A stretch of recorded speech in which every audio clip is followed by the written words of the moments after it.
We don't really try to top it. We try to create stuff that lives up to it.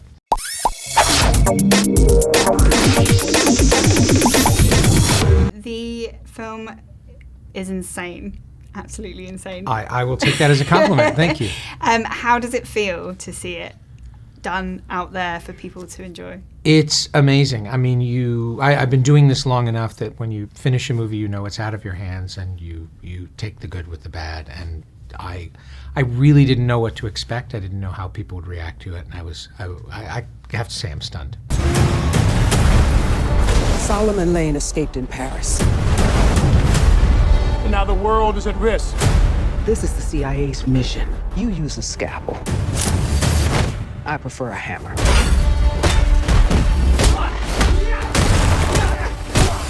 If you were to go on to make another one, how would you expect to top what's happened in this one? Well, that's a good question. When we finished the last one, I remember shooting the A400 stunt, which so much work went into it, and it was so complex. And when it was over, I turned to the cinematographer and I said, I feel sorry for the next guy who's got to top that, and it's somebody else's problem. And that became my problem. And I couldn't imagine doing it. So what we try to do, we don't really try to top it. We try to create stuff that lives up to it. And on this movie, we were so focused on every little thing we were doing that we never stopped to look at the overall.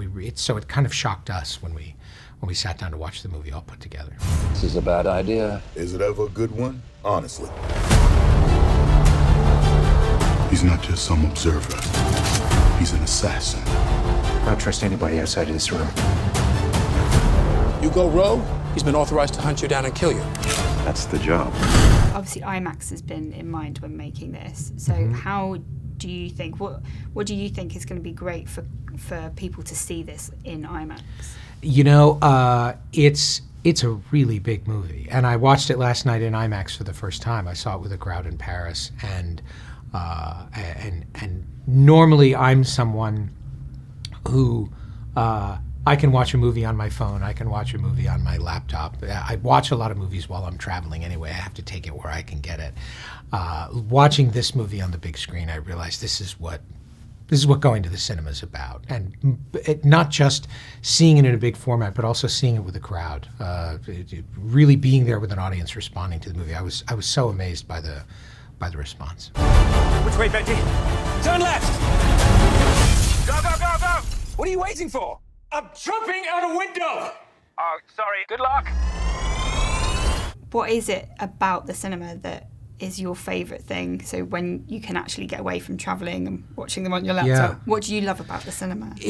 More than anything, it's watching a movie with an audience. It's watching a movie with 500 strangers. You're all having the same experience. And when a movie is really pleasing a crowd, I mean, going to see a comedy, watching one at home is just not the same as experiencing it with the laugh track of 500 people around you who are all enjoying it at the same time.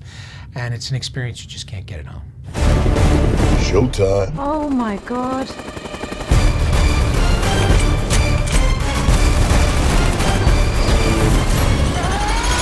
And if there was one film that kind of inspired you to become a director, what would you say it would be? Ooh, do I have to pick just one?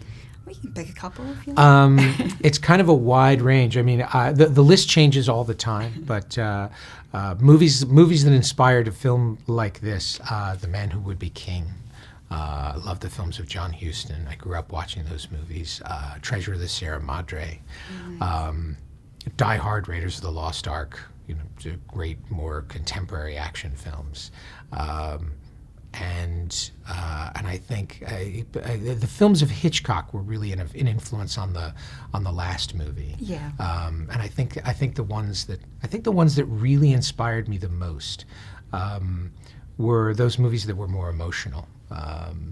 Close Encounters of the Third Kind I think is one that really stands out to me.